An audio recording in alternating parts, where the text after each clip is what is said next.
Je me souviens du tocsin annonçant la mobilisation générale le 1er août 1914. Tout le monde pleurait. J'avais 3 ans.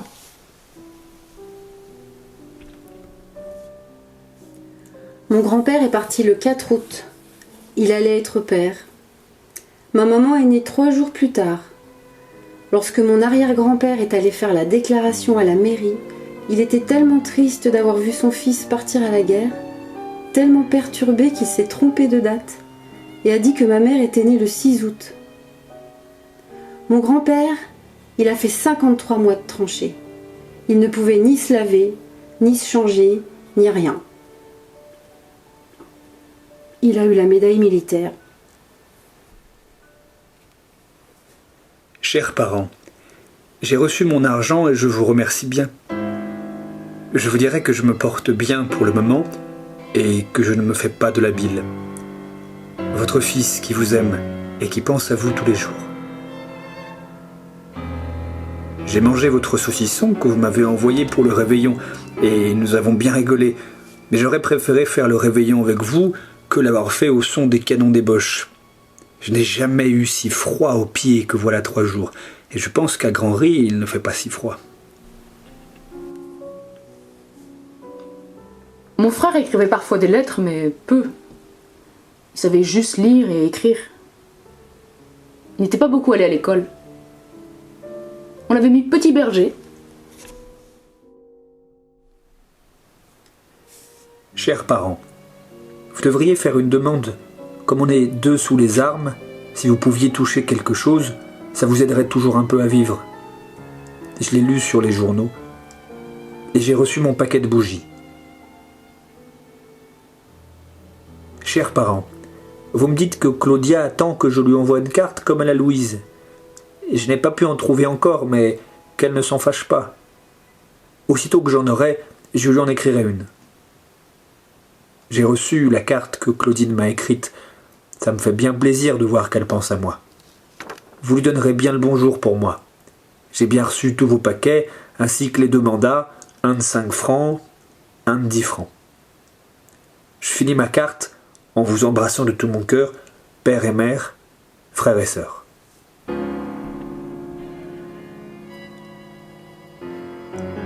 Mon frère revenait de temps en temps en permission. Il travaillait alors chez des paysans. Je me rappelle son pantalon rouge et sa veste bleue.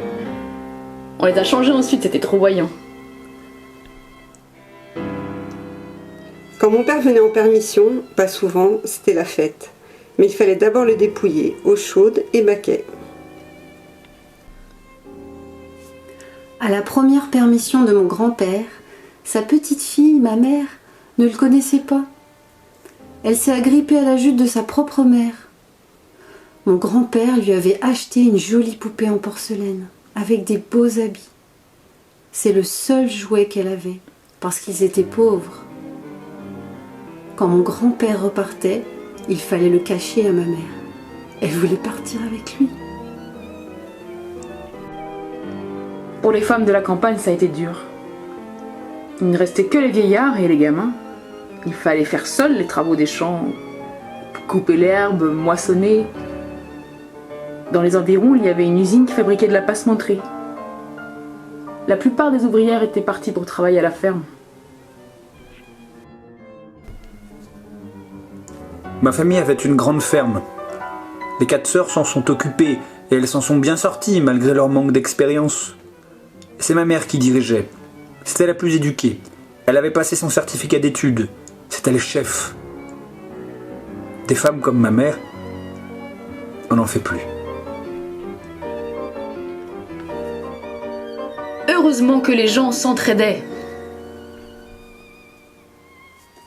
Une de mes tantes venait coucher à la maison, parce que maman avait peur de rester seule. Maman travaillait. Elle assurait le quotidien et les revenus du ménage. Elle faisait tout ce qu'elle pouvait.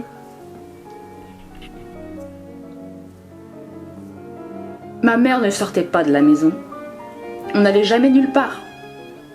Je m'occupais de ma petite sœur. Je ramassais de l'herbe pour les lapins.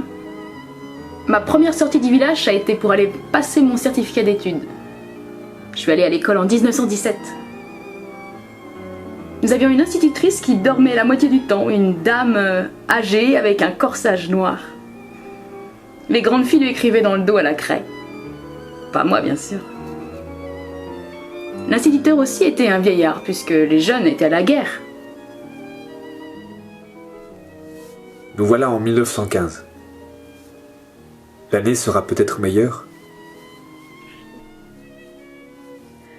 Mon père a été fait prisonnier les 6 derniers mois de la guerre. Ma mère ne le savait pas. Elle ne savait pas où il était, s'il était mort ou vivant. Il disait qu'il avait eu de la chance de garder sa montre. Au moment d'être fait prisonnier, il a dit à l'Allemand qui le fouillait que c'était un souvenir.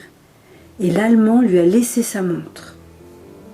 Mon père disait qu'ils n'étaient pas tous mauvais.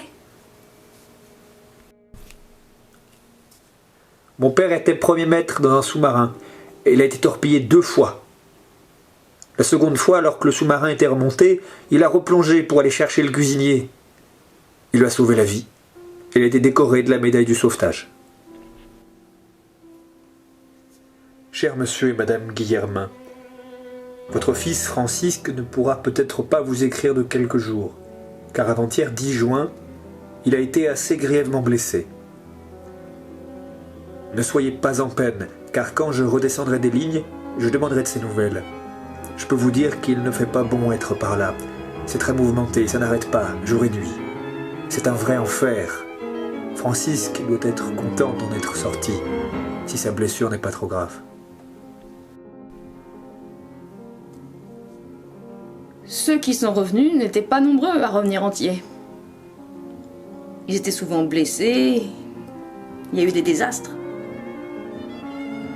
L'un avait reçu un éclat d'obus dans le ventre et vivait avec une poche. L'autre avait perdu un œil. Celui-ci ne parlait presque plus, il était traumatisé. D'ailleurs, ceux qui sont revenus ne parlaient presque pas de la guerre. Mon beau-frère, lui, a eu le bras coupé. Avant le mariage, il y a eu du tirage avec ma famille parce qu'ils demandaient une dot. Mais nous étions 7 filles, c'était impossible.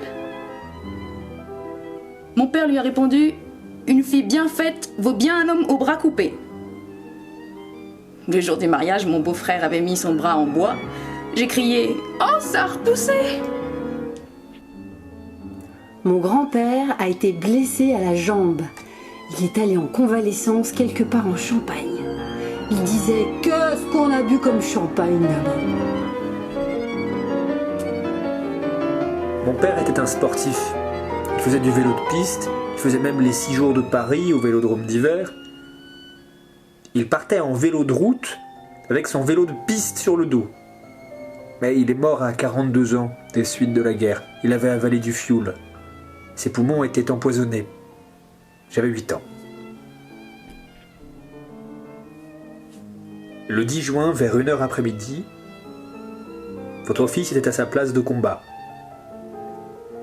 Il a été blessé par un éclat d'obus qui lui a coupé une partie de la cuisse gauche et a traversé la cuisse droite. Il a été emporté aussitôt par les brancardiers au poste de secours, puis dans l'auto médicale, où il est mort aussitôt.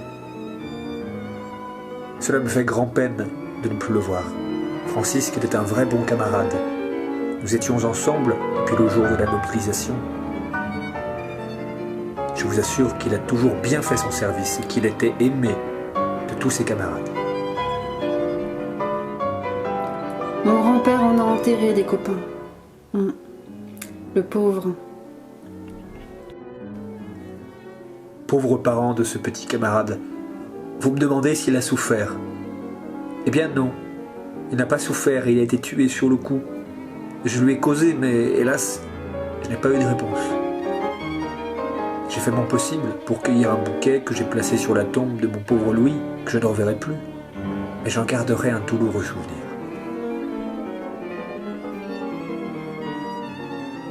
Quand il y avait un mort, ça se disait à la messe et le maire passait prévenir les familles. Mais sinon, personne ne parlait de la guerre. Cela ne se faisait pas. Votre fils est mort en brave soldat, à son poste de combat. Une citation à l'ordre du régiment a pu lui être conférée. Il y avait 3 frères dans la famille.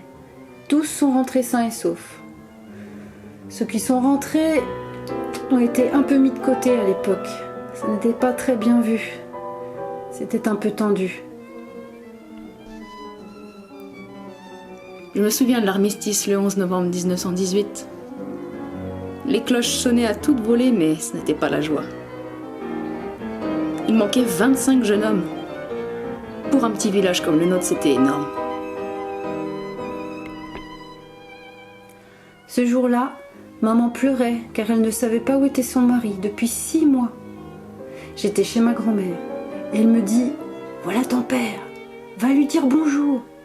Il était arrivé par le train à la Faultière. Mais il était sale, dégoûtant, en civil dépenaillé. J'ai pas voulu lui dire bonjour. C'est pas mon papa, il est pas bien rasé. Je l'ai reconnu ensuite, lorsqu'il s'est changé. Lorsqu'on a inauguré le monument aux morts, j'avais 12 ans. On m'a fait débiter un speech. J'ai cru que je ne pourrais jamais parler. C'est l'institutrice qui me l'avait demandé. J'étais sans doute la plus dégourdie. Les femmes n'aimaient pas parler de cette période de guerre. Elles avaient été maîtresses dans leur maison. Elles avaient eu un travail. Quand les hommes sont rentrés, il a fallu qu'elles reprennent leur place d'avant. Qu'elles laissent de côté leur esprit d'initiative. Elles n'étaient pas contentes. Papa est mort le 29 décembre 1939. Quand la Deuxième Guerre a été déclarée, il n'a pas supporté de voir partir ses jeunes.